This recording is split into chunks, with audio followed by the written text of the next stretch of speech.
Saudaraku sekalian yang kekasih, di dalam kitab Roma pasal 3 ayat 23, firman Tuhan mengatakan karena semua manusia telah kehilangan kemuliaan Allah oleh karena telah berbuat dosa. Dosa membuat manusia kehilangan kemuliaan Allah. Di sini kita akan melihat, saudaraku, yang pertama, dosa dalam perspektif Kristen, perspektif orang percaya adalah ketidaktepatan atau kemelesetan. Ya, dari kata dalam bahasa Yunani hamartia.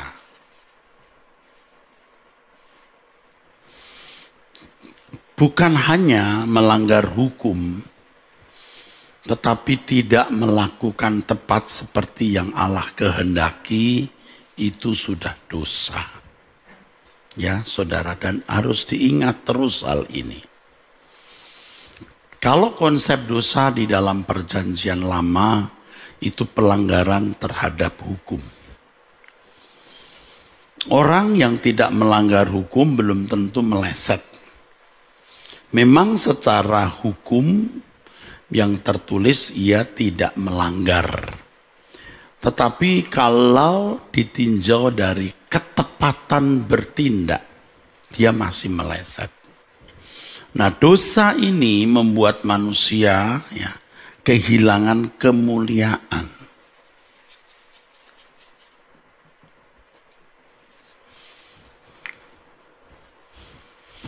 Jadi kemuliaan yang dimaksud di sini adalah keadaan di mana manusia tidak meleset.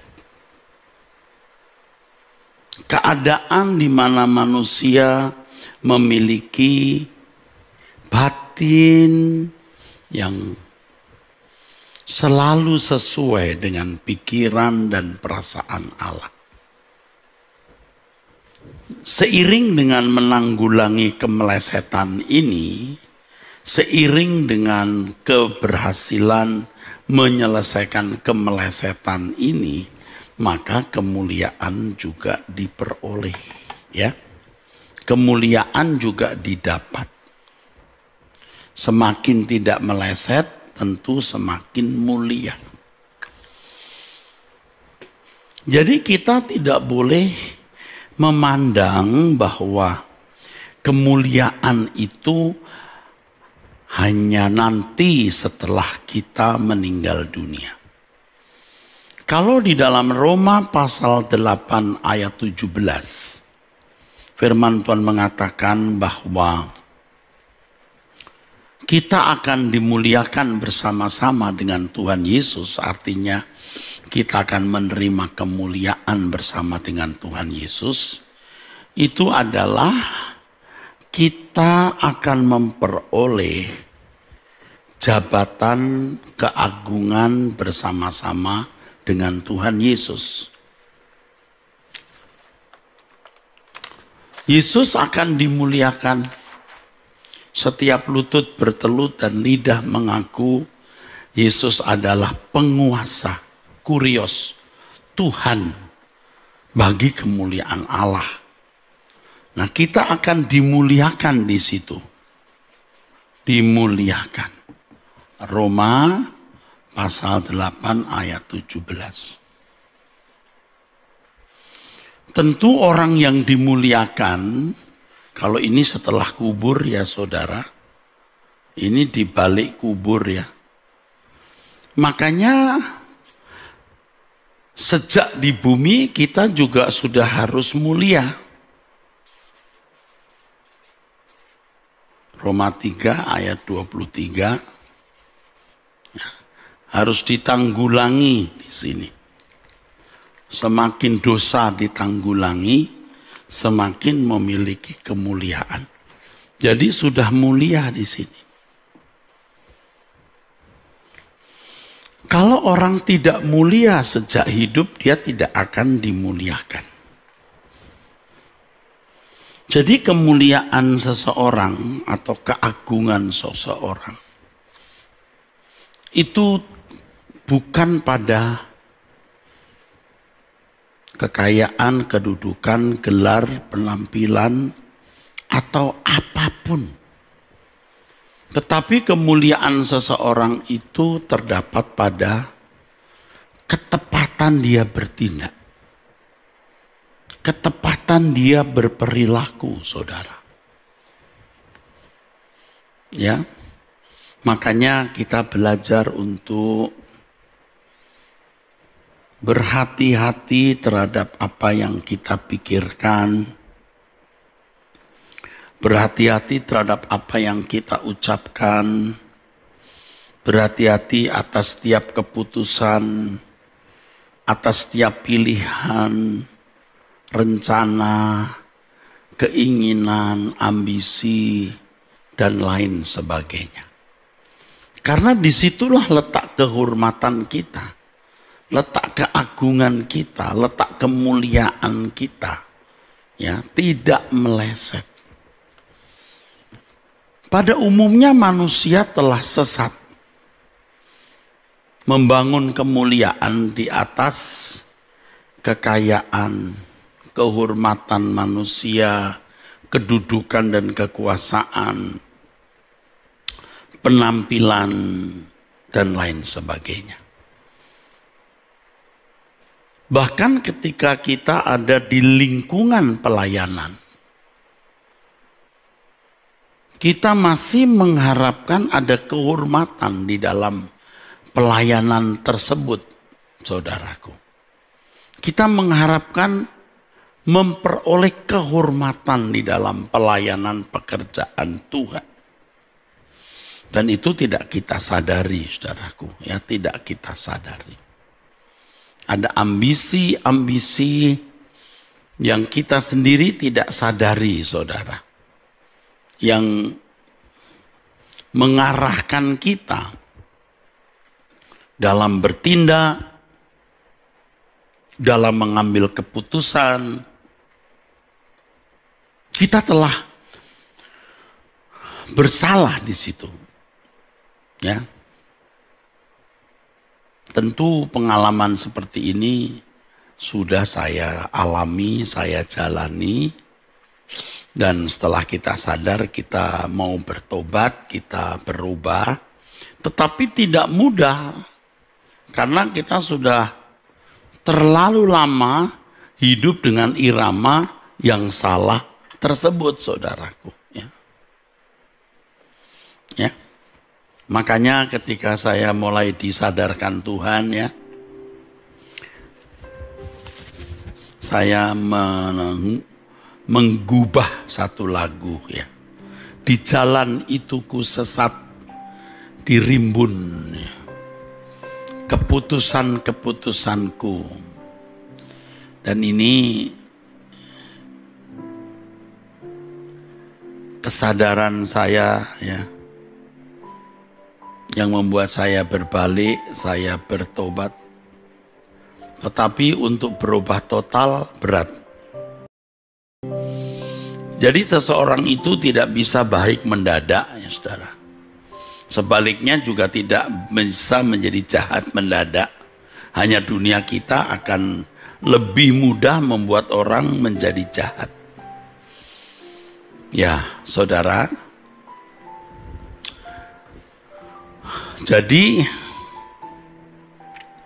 kita merasa sudah mulia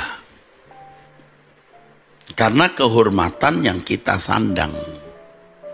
Gelar, kedudukan sebagai pendeta, itu kalau saya, ya saudara. Tetapi sebenarnya jika ditinjau dari mata Allah, kita tidak mulia.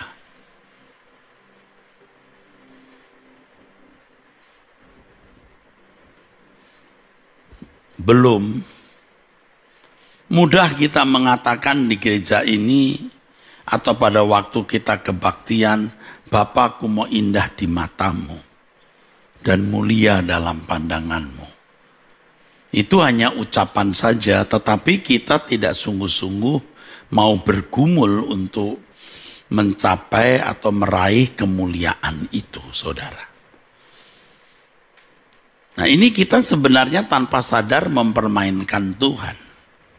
Lagu ini juga saya karangkan, saudara. Bapakku mau indah di matamu ini.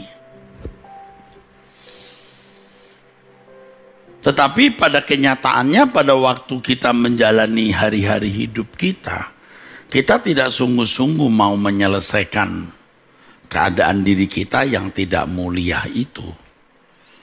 Sembarangan dengan apa yang kita ucapkan, sembarangan dengan apa yang kita lakukan, saudaraku.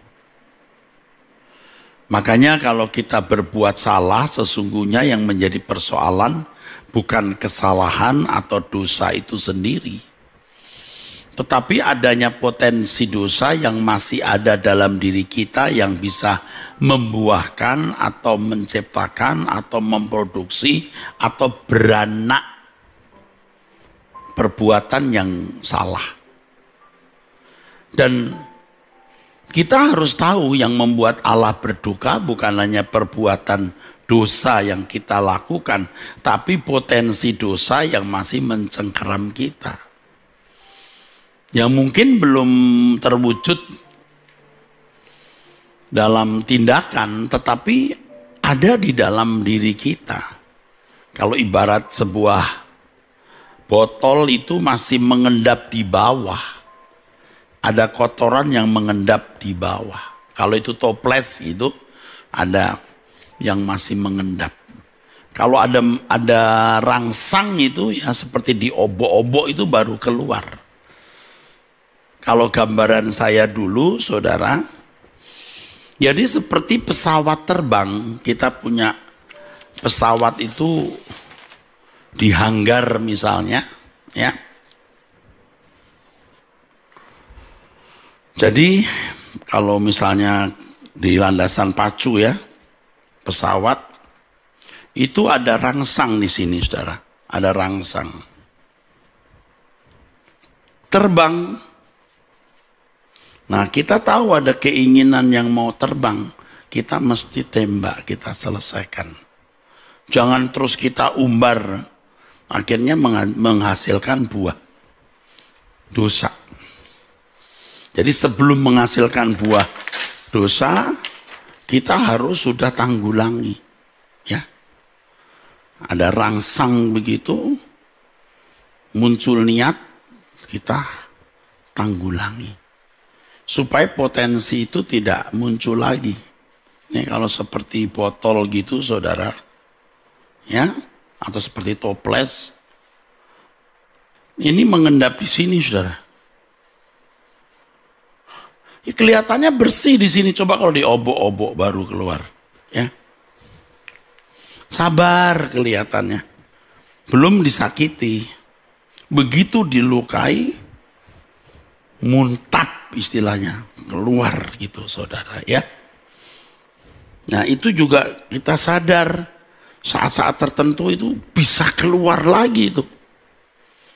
Waktu kita punya perasaan tersinggung, ya, waduh, harga diri kita disentuh.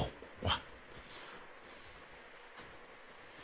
aku masih hidup, kok anggap aku kotoran begitu. Nah, itu tentu saya juga alami, saudara. Waktu kita direndahkan, dilecehkan, kita mau bangkit gitu, mau marah.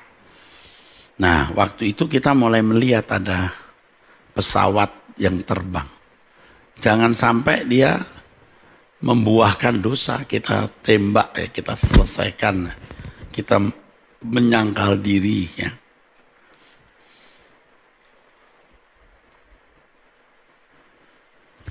Jadi kalau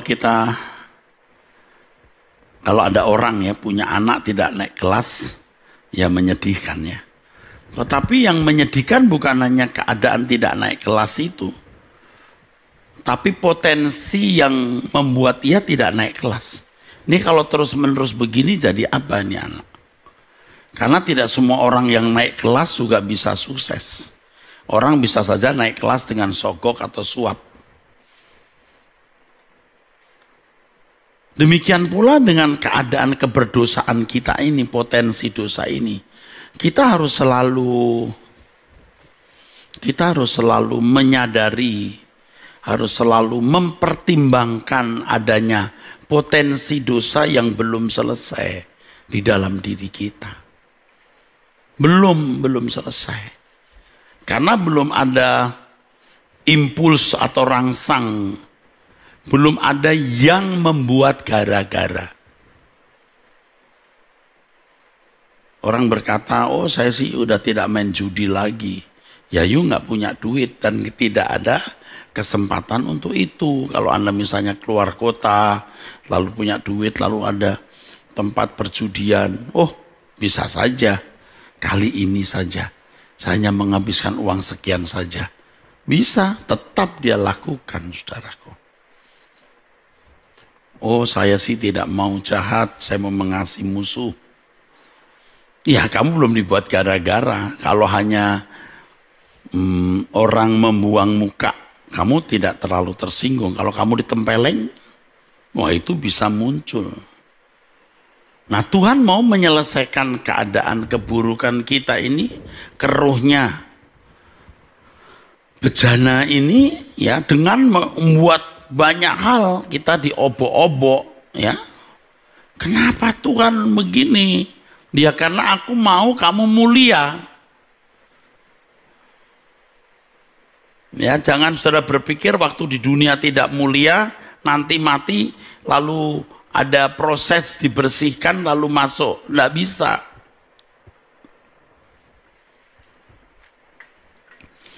Kalau seseorang tidak mulia sejak hidup di bumi, dia tidak bisa berkeadaan mulia di hadapan Allah. Sebab keadaan seseorang di hadapan Allah itu hasil akhir dari apa yang diperjuangkan sejak di bumi. Jadi kalau kita tidak mulia, tidak berkeadaan mulia sejak di bumi, kita tidak menjadi anggota keluarga kerajaan surga. Di sini keselamatan bukan hanya keyakinan saudara, tetapi realitas yang dihadapi. Ya, kita tidak usah pamer ke orang, aku sudah mulia ini, ya tidak boleh. Ya, saya juga belum sempurna, siapa sih yang kenal kita? Ya, malah saudara kan sering dengar saya ini mengatakan saya tidak lebih baik dari saudara. Basic karakter saya buruk, tapi kita mau berubah terus. Seperti pujian tadi, Bapakku mau indah di matamu dan mulia dalam pandanganmu itu, saudara. Disingkatnya hari hidup ini, aku mau engkau selalu garap, perbaiki, engkau hiasi. Seperti Yesus. Ini agenda kita satu-satunya dalam hidup. Mestinya ini agenda kita satu-satunya. Benar saudaraku. Ini agenda kita satu-satunya dalam hidup. Seseorang bisa tidak menikah, bisa tidak memiliki kekayaan, tapi jangan sampai tidak memiliki kemuliaan. Kita harus memeriksa diri, apakah kita sudah berkeadaan mulia ini. Nah kita itu sering tanpa sadar kalau bercakap-cakap, berbicara, kita selalu berusaha untuk menampilkan bahwa kita ini seseorang, someone. Dan itu sangat merusak. Lebih baik kita diam, saudaraku. Kita memeriksa diri apakah masih ada potensi dosa di dalam diri kita. Suatu hari nanti, saudara, orang-orang yang masuk menjadi anggota keluarga kerajaan Allah adalah mereka yang tidak berpotensi sama sekali berbuat sesuatu yang bertentangan dengan pikiran dan perasaan Bapa. Tidak berpotensi sama sekali, powerless. Tidak berpotensi sama sekali. Ya, kalau dicolek masih keluar kuku dan taringnya, ya ini masih belum. Dicolek diem, dicolek diem, ditampar diem, digebuk diem, udah. Nih yang benar. Nah kita itu kadang-kadang diem, tapi diem dongkol. Diem tapi ada buah kedondong di sini. Ini yang salah. Dan kita sadar seringkali masih begitu. Nah, kita mau belajar terus. Tiap hari mau belajar terus. Ya. Mau terus diubah, mau terus diubah. Ini agenda kita satu-satunya. Dan kalau saudara berjuang sungguh-sungguh di sini, saudara bisa merasakan kerinduan pulang ke surga. Kok capek ya Tuhan, kok lelah banget ya. Capek lelahnya bukan karena masalah lain, menanggulangi daging kita, manusia lama kita, luar biasa beratnya. Ya. Dan itu biasanya juga bersamaan dengan proses yang Tuhan izinkan terjadi dalam hidup kita. Kita mendapat begitu banyak tekanan, tapi kita terus berjuang untuk tidak bersalah. Ya. Kadang-kadang ketika masalah itu datang kita masih limbung gitu, reaksi kita masih salah. Tapi seiring waktu kita mulai tenang. Begitu saudara. Nah bersyukur waktu kita mendapat tekanan itu reaksi kita salah, kita sadar. Misalnya saudara seorang menantu lalu tinggal di rumah mertua. Berhubung satu dan lain hal saudara harus tinggal di rumah mertua. Lalu mertua Anda bersikap menekan, saudara bereaksi. Nah reaksi itu salah, mestinya tidak begitu, membuat hubungan Anda dengan mertua jadi tidak harmoni. Bisa membuat goresan, luka di hati mertua. Tapi kemudian Anda sadar, mestinya saya tidak bereaksi begitu. Anda mulai berubah. Tapi mertua sudah terlanjur terluka. Jalani terus. Karena itu konsekuensi dari kebodohan, kesalahan kita. Ya. Nah itu Tuhan akan menolong kita. Tuhan akan menolong kita untuk merubah itu. Merubah natur. Nah kalau kita melihat diri kita sekarang ini. Kita jujur melihat diri kita. Aduh kita mau menginjak surga bisa takut saudara. Waduh kok aku belum betul-betul mulia ya gitu. Harus sadar. Tapi jangan hanya sampai pada pengakuan aku belum mulia. Tanggulangi apa yang membuat Anda tidak mulia di mata Allah. Canda-canda yang tidak patut. Itu membuat kita tidak mulia.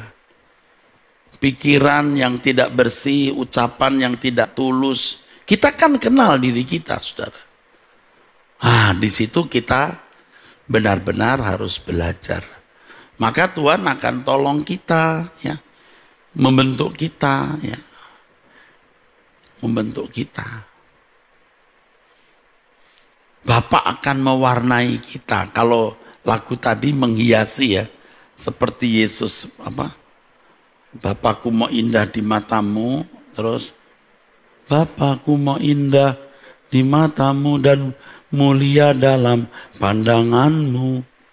Disingkatnya hari hidup ini terus ku rela batinku kau hiasi. Ya.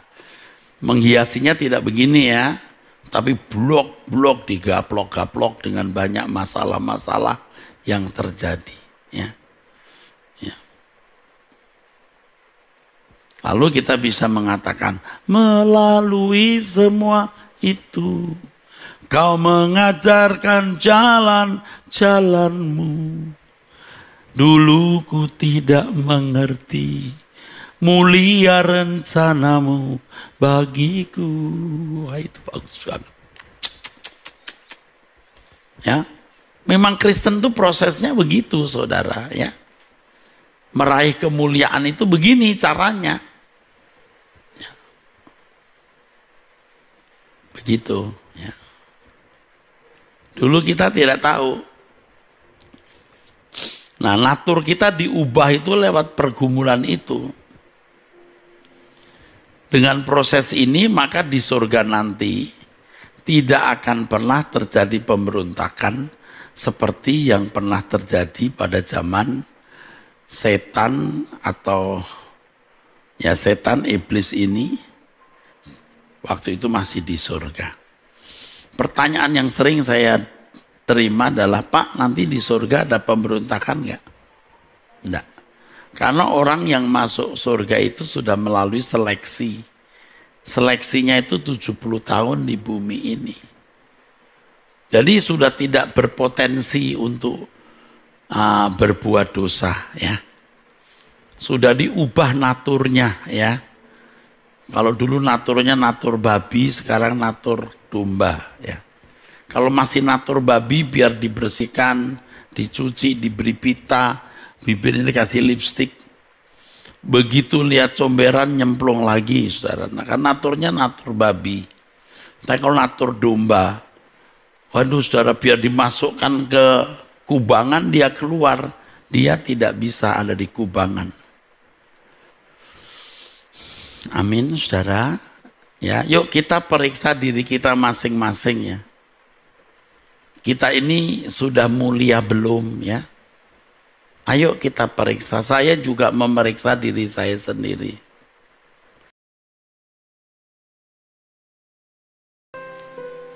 Ya, saudara. Yuk kita periksa diri kita, ya. Apakah kita sudah lebih mulia dari kemarin? Dan kita berharap besok kita lebih mulia dari hari ini. Lalu saudara tanya, bagaimana Pak kita bisa tahu kita sudah mulia atau belum? Tadi sudah saya katakan, dosa itu kemelesetan. Jadi jangan meleset. Aduh, kalau begitu kita hidup jadi kayak takut-takut gitu, Pak. Makanya di 1 Petrus 1 ayat 17 firman Tuhan mengatakan, kalau kamu memanggil Allah itu Bapa, hendaklah kamu hidup dalam ketakutan selama menumpang di dunia. Memang selama kamu menumpang di dunia, kamu hidup dalam ketakutan. Tapi bukan karena kita mau dihukum, tapi karena kita tidak ingin melukai hati Bapa. Ya, tadi sudah saya katakan kalau orang tidak naik kelas, yang membuat duka cita orang tua bukan hanya tidak naik kelasnya, tapi potensi rendah yang dimiliki anak itu. Mau jadi apa nanti? Jadi kalau kita berbuat salah, bukan hanya kesalahan itu yang mendukakan Allah, tetapi potensi dosa yang masih ada pada kita. Dan Allah tahu, ya, endapan ini hanya endapan ini Allah yang tahu, ya. Nih ya saudara, hanya Allah yang sering tahu, kita tidak tahu. Tapi begitu kita mendapat masalah, kita baru tahu, ternyata aku masih brengsek. Kalau nggak ada gara-gara, aku tidak tahu.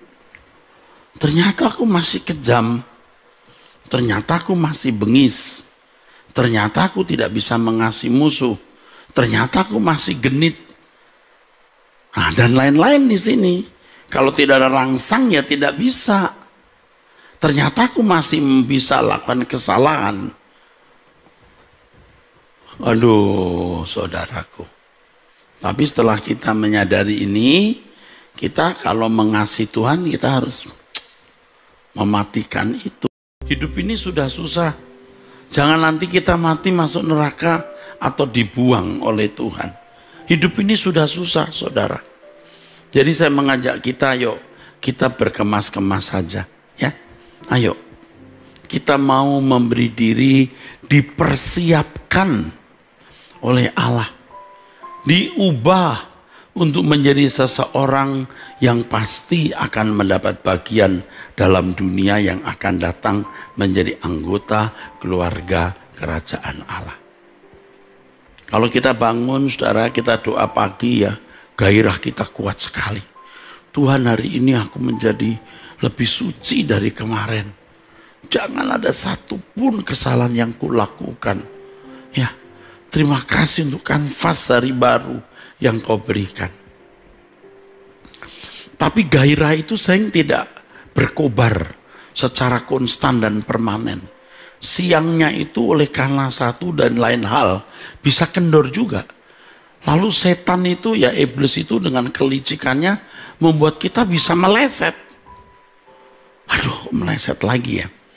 Makanya kalau kita mendapat kesempatan untuk bangun pagi lagi, aduh Tuhan, hari ini aku harus lebih baik. Dan biasanya mau tidur malam kita bisa menyesali ketidaktepatan yang kita lakukan hari itu. Oh, kita tidak berzina, kita tidak mencuri, kita tidak membunuh. Tetapi ada kemelesetan-kemelesetan yang itu menunjukkan tidak mulianya kita. Aduh, kenapa masih begitu ya? Sikap-sikap kita ini kan seringkali kelihatan bagus, tapi itu karena kelicikan kita. Kita licik. Kita meliciki diri sendiri, meliciki orang lain. Kita mau menjatuhkan orang dengan kata-kata, sepatah kata, dengan banyak hal yang karena kita licik. Dan ini membahayakan. Ya mungkin kita tidak jahat begitu rupa, tapi ada saja kemelesetan itu. Nah sekarang kita harus periksa diri. Ya.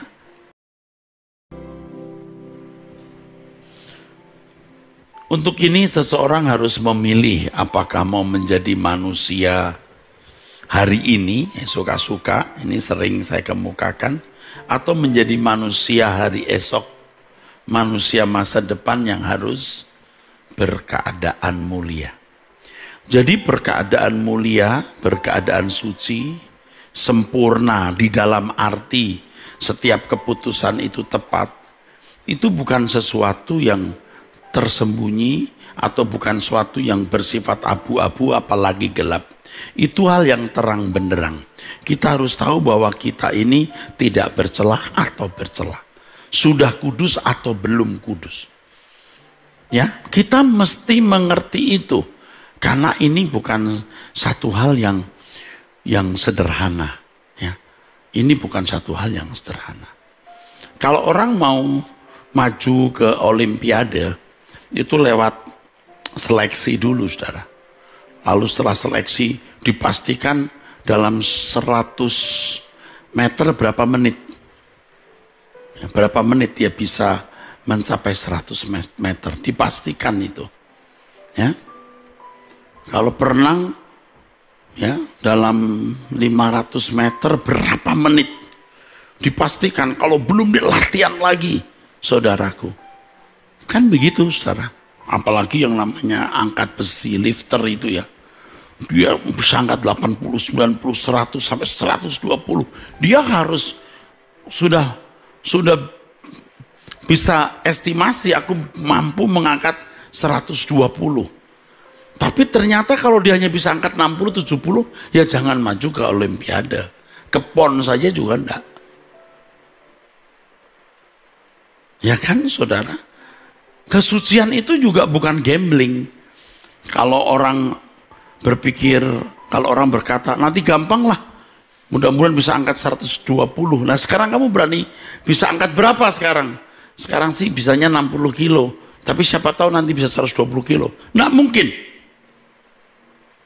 Nggak mungkin. Kesucian itu juga begitu. Nanti kita di hadapan Tuhan, jangan-jangan nanti kita bisa berkenan walaupun sekarang kita berantakan. Tidak mungkin. Sama dengan kalau seseorang maju ke ujian matematik misalnya. Ya mudah-mudahan nanti bisa. Oh, enggak mungkin. Kalau tiap hari kamu ulangan dapat 4, 5, 4, 5, 4. Mudah-mudahan dapat 10. Enggak mungkin. Demikian pula dengan kesucian hidup. Kesempurnaan. Kita meraih kemuliaan itu dari sekarang kita tahu. Kekudusan Allah adalah kesempurnaan kebenaran dalam seluruh hakikatnya yang tidak terbatas. Dan di dalam kekudusan Allah ia tidak mentolerir pelanggaran sekecil apapun. Jangan gitu Pak. Yang namanya dosa itu meleset. Allah berkata, kuduslah kamu sebab aku kudus. Standar kekudusan itu standar Allah. Saya mengemukakan ini, menyampaikannya ini, bukan hanya saya tujukan kepada saudara, juga saya tujukan kepada diri sendiri.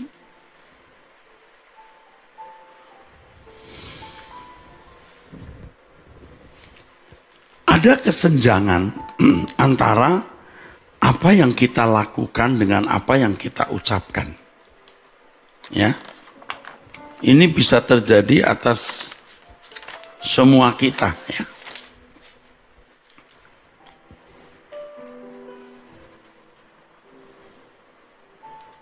Dah, ya begini.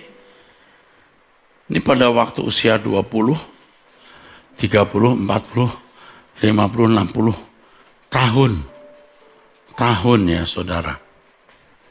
Waktu umur 20, ucapan kita setinggi ini, tapi perbuatan ini, ucapan kita setinggi ini, tapi perbuatan kita masih rendah. Waktu umur 30 tahun, ucapan kita sudah setinggi ini, lebih tinggi dikit. Tapi kita punya tindakan sudah lebih baik segini. Waktu usia 40, kita bisa mengucapkan hal-hal yang bagus, udah makin pinter khotbah, tapi perbuatan kita masih jauh, tapi sudah naik ke sini. Dan kita harap kesenjangannya makin dekat ya, tidak jauh senjang. Waktu umur 50 tahun, kita udah pinter khotbah segini, tapi masih ada kesenjangan. Ini kesenjangannya. Waktu umur 60 tahun, khotbah kita segini. Udah lebih mantep, tapi kita masih belum melakukan semua. Tapi udah mulai dekat. Ya. Ini kalau jaraknya misalnya ini 40, ini jaraknya 30, ini 20, ini 10, ini 5. Nanti bisa apa yang diucapkan seiring dengan apa yang dia lakukan. Jadi kalau dari 100 kata itu dulu melesetnya 90 atau 80. Seiring dengan perjalanan umur, dari 100 kata yang meleset itu misalnya udah tambah kurang. Kalau dulu 80 meleset, sekarang 30 yang meleset. Lama-lama nggak ada yang meleset, tepat gitu. Dan itu kita tahu, bukan tidak tahu, kita sadar bahwa masih meleset, munafik. Tapi lambat laun kita enggak.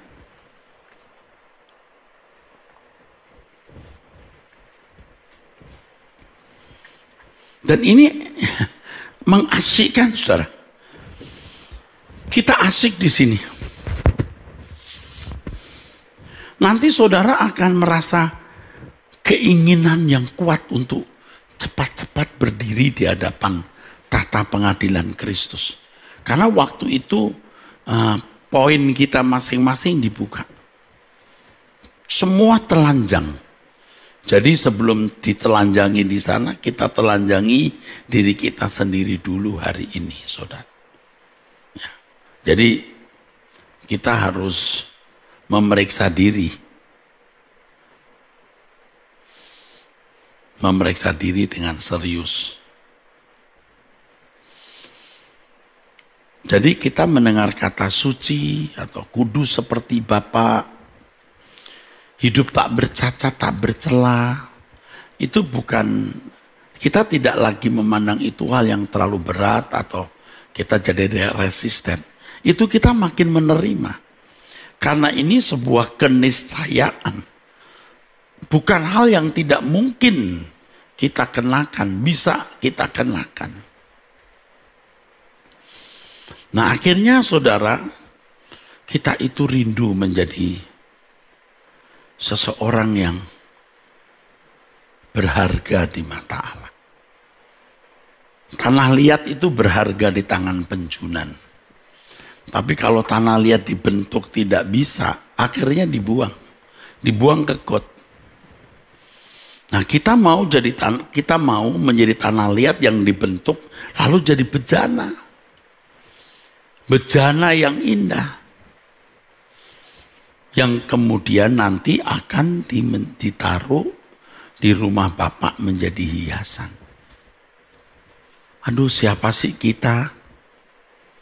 Ya, menjadi anak dari yang Maha Agung, Maha Mulia, Allah semesta alam yang menciptakan langit dan bumi. Luar biasa, saudaraku. Ini kesempatan yang berharga. Selama atau selagi kita hidup, kita harus meraih kemuliaan itu. Dan kita harus tahu bahwa kita sudah meraihnya atau belum. Kita masih bercacat atau sudah tidak bercacat. Kita harus sadar itu, saudara.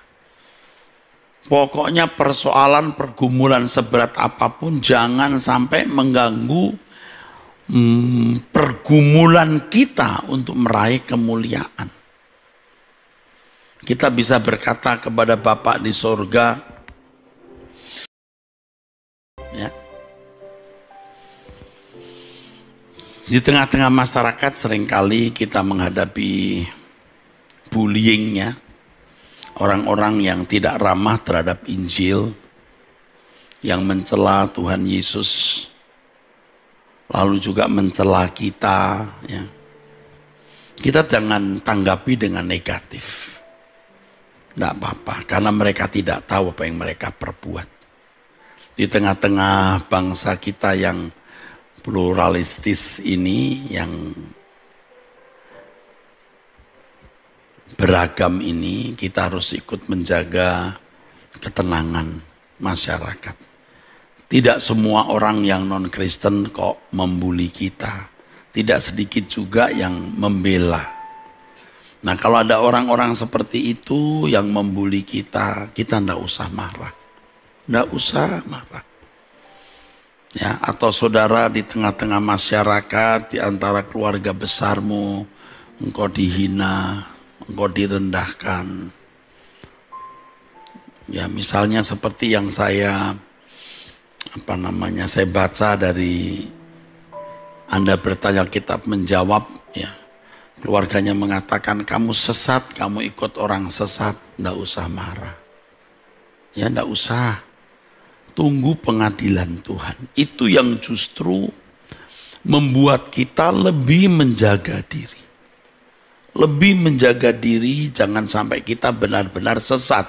Seperti yang orang katakan. Itu justru menjadi peringatan yang baik untuk kita. Ya, itu seperti Tuhan mengobok-obok atau mengeruhkan itu bejana hidup kita itu, supaya kita melihat kekurangan dan kelemahan kita dan kita membereskannya. Indah sekali, saudara. Dan ini menjadi agenda kita satu-satunya dalam hidup. Kepada semua pecinta suara kebenaran, saya mengajak saudara untuk menjadikan ini satu-satunya agenda hidup. Tidak ada agenda hidup lain selain bagaimana kita menjadi anak Bapa yang berkenan. Ya. Dan perkenanan Bapa itu bukan kita tahu nanti setelah mati. Sejak kita hidup di bumi, kita sudah tahu kita ini berkenan atau tidak. Kita juga bisa merasakan sentuhan kasih Allah dan reaksi perasaan Bapa terhadap sikap dan perbuatan kita setiap hari. Maka saya ajak saudara doa pagi jam 5. Bangun pagi, ayo doa. Sudah tahulah saya tidak ada kepentingan apa-apa di sini kecuali saya memenuhi panggilan saya sebagai pelayan Tuhan untuk membawa saudara bersama-sama saya ke surga. Ayo kita berkemas-kemas, saudaraku.